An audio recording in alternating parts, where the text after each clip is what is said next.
თქვენ არ გაქვთ კითხვები ბუნდოვანი რატომ არის ეს საქმე? ანუ პრემიერ-მინისტრს არ აქვს კითხვა და რა პასუხები მიიღეთ? მე მაქვს პასუხი, მაგრამ თქვენ ვერ გეტყვით. ეს არის ირაკლი კობახიძის პირველი პასუხი ექს-მაღალჩინოსნების სახლებში ჩატარებული ხმაურიანი ჩხრეკების შემდეგ. ივანიშვილის პრემიერი საჯაროდ პირველად გამოჩნდა, თუმცა ტაქტიკა შეცვალა. ჯერ გამოძიების დასაწყებად ყველაფერი გააკეთა. ყოფილები ხან დიდი ფულის მოპარვაში და ხანაც ოპოზიციასთან თანამშრომლობაში დაადანაშაულა. გამოძიების დაწყებისთანავე კი გაჩუმება ამჯობინა. რა სისხლის სამართლის საქმეზეა გამოძიება, რა მუხლს ედავებიან? ხომ უნდა ვიცოდეთ ეს რა სახის გამოძიება როცა ბუნდოვანებაა ყველა. საგამოძიებო უწყებებს შეუძლიათ ამ საკითხთან დაკავშირებით მეტი ინფორმაციის გავრცელება. თქვენ რა შეგიძლიათ გითხრათ? გიღალატათ პარტიას ლილუაშვილმა და ღარიბაშვილმა. მე არ მინდა ამ საკითხებში შევიდე. ახლა როგორ შეიძლება პასუხი არ გქონდეთ, როცა თქვენ თვითონ საუბრობდით წინასწარ? პასუხი მაქვს, მაგრამ არა თქვენთვის. დაკითხულები არიან? გამოძიებამ უნდა გაქცეთ ამაზე პასუხი. მე განა არ ვიცი, რაღაცები ყველაფერი ვიცი, მაგრამ გამოძიებამ უნდა გაქცეთ ამ კითხვებზე პასუხი.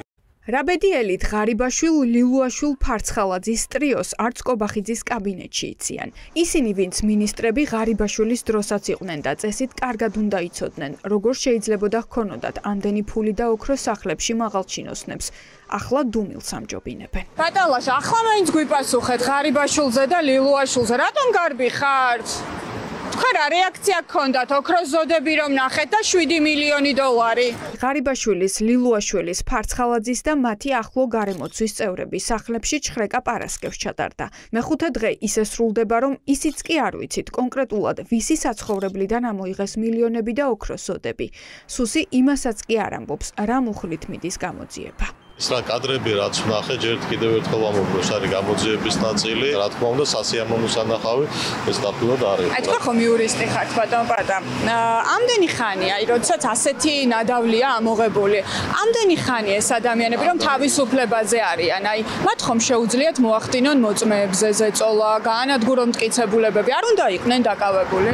გამოძიება გადაწყვეტს, რამდენად არის საფრთხე, ვთქვათ, მიმალვის, რამდენად არის მტკიცებულებების განადგურების. ჩინოვნიკები სუსთან გვამისამართებენ. დინარაძის უწყებამ კი ამ დრომდე მხოლოდ ის თქვა, რომ ამოღებულია 7 მილიონი დოლარი და 180 ოქროს ნაკეთობა 24 ბინის ჩხრეკის შედეგად. ოცნების დეპუტატები კი აანონსებენ, რომ ირაკლი ღარიბაშვილის, გრიგოლ ლილუაშვილის და ოთარ ფარცხალაძის ბრალდებაზე ბრიფინგიდან გავიგებთ.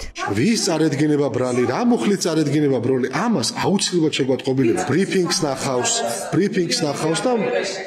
ნახავს და შეხედავთ ვის რა კუთხით წაეყენა ბრალი.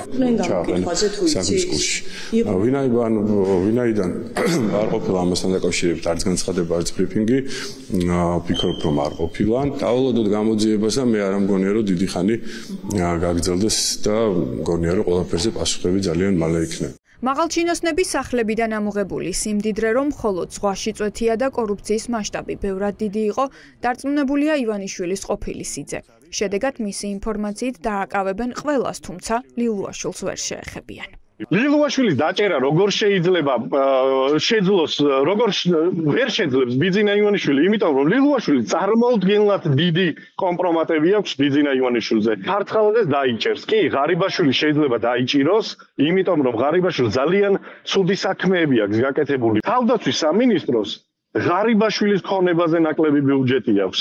თქვენ წარმოდგენ არა რა 7 მილიონი და რა 180 საათი. მაღალჩინოსნების სახლების ჩხრეკიდან 4 დღე გავიდა. ამ ფაქტზე კი ამ დრომდე ერთი სიტყვაც კი არ უთქვამთ არც ლილუაშვილს და არც ღარიბაშვილს. არც ყოფილი პრემიერი და არც მისი ოჯახის წევრები ტელეპირველის სატელეფონო ზარებს არ პასუხობენ და ღიად ტოვებენ კითხვას. დასრულდა თუ არა კობახიძის გამარჯვებით ორ ირაკლის შორის მრავალწლიანი დაპირისპირება.